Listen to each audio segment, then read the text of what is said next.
Welcome to four sides TV. నేను సౌజన్య. ప్రభుత్వ ఉద్యోగులు తస్మాత్ జాగ్రత్త.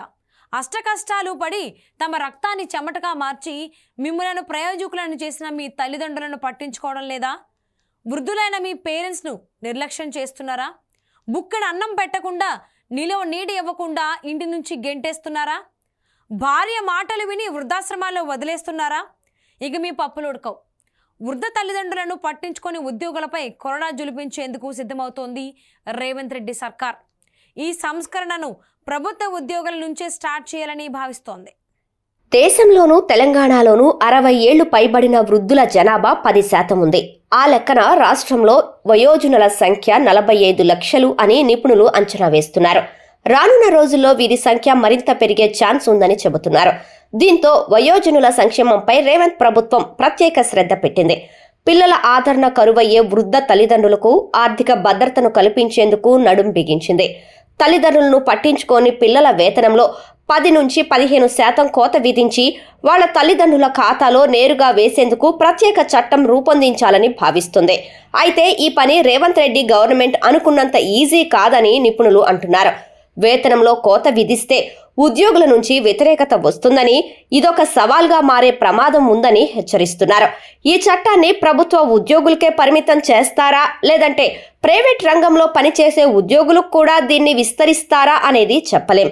కాకపోతే ప్రైవేట్ రంగంలోని ఉద్యోగులకు కూడా విస్తరించాలంటే ఎలా సాధ్యమవుతుందనేది చిక్కు ప్రశ్నగా మారవచ్చు. దీన్ని పర్యవేక్షించేందుకు ఏ స్థాయి ఆఫీసర్కు అధికారం ఇవ్వాలనేది ఆలోచించాల్సిన విషయం. కేంద్ర ప్రభుత్వం 2007లో తీసుకొచ్చిన తల్లిదండ్రుల వయోవృద్ధుల పోషణ సంక్షేమ చట్టం వృద్ధ తల్లిదండ్రులకు తమ పిల్లల నుంచి మెయింటెనెన్స్ పొందే హక్కును కల్పిస్తుంది. ఈ చట్టం కింద నిరాదరణకు గురయ్యే తల్లిదండ్రులు తమ పిల్లలపై ట్రిబ్యునల్కు ఫిర్యాదు చేయవచ్చు. కేంద్ర చట్టాన్ని కొన్ని సవరణలతో రాష్ట్రంలో ప్రత్యేక చట్టంగా తీసుకొచ్చే అవకాశం ఉంది. ఇలాంటి చట్టాన్ని ఇప్పటికే అసోం, మహారాష్ట్ర ప్రభుత్వాలు అమలు చేస్తున్నాయి.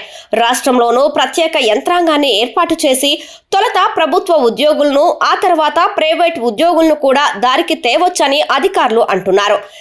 చిత్తశుద్ధితో అమలు చేస్తే నిరాదరణకు గురవుతున్న లక్షలాది మంది వయోవృద్ధులకు న్యాయం చేసినట్లు అవుతుందని చర్చించుకుంటున్నారు. చూడాలి మరి ఈ విషయంలో రేవంత్ సర్కార్ ఎంత త్వరగా నిర్ణయం తీసుకుంటుందో అనేది. కేంద్ర ప్రభుత్వం 2007లో తీసుకొచ్చిన తల్లిదండ్రుల వయోవృద్ధుల పోషణ సంక్షేమ చట్టం వృద్ధ తల్లిదండ్రులకు తమ పిల్లల నుంచి మెయింటెనెన్స్ పొందే హక్కును కల్పిస్తుంది. ఈ చట్టం కింద నిరాదరణకు గురయ్యే తల్లిదండ్రులు తమ పిల్లలపై ట్రిబ్యునల్కు ఫిర్యాదు చేయొచ్చు. కేంద్ర చట్టాన్ని కొన్ని సవరణలతో రాష్ట్రంలో ప్రత్యేక చట్టంగా తీసుకొచ్చే అవకాశం ఉంది. ఇలాంటి చట్టాన్ని ఇప్పటికే అస్సాం, మహారాష్ట్ర ప్రభుత్వాలు అమలు చేస్తున్నాయి. రాష్ట్రంలోనూ ప్రత్యేక యంత్రాంగాన్ని ఏర్పాటు చేసి తొలుత ప్రభుత్వ ఉద్యోగులను, ఆ తర్వాత ప్రైవేటు ఉద్యోగులను కూడా దారికి తేవచ్చని అధికారులు అంటున్నారు. చిత్తశుద్ధితో అమలు చేస్తే నిరాదరణకు గురవుతున్న లక్షలాది మంది వయోవృద్ధులకు న్యాయం చేసినట్లు అవుతుందని చర్చించుకుంటున్నారు. చూడాలి మరి ఈ విషయంలో రేవంత్ సర్కార్ ఎంత త్వరగా నిర్ణయం తీసుకుంటుందో అనేది.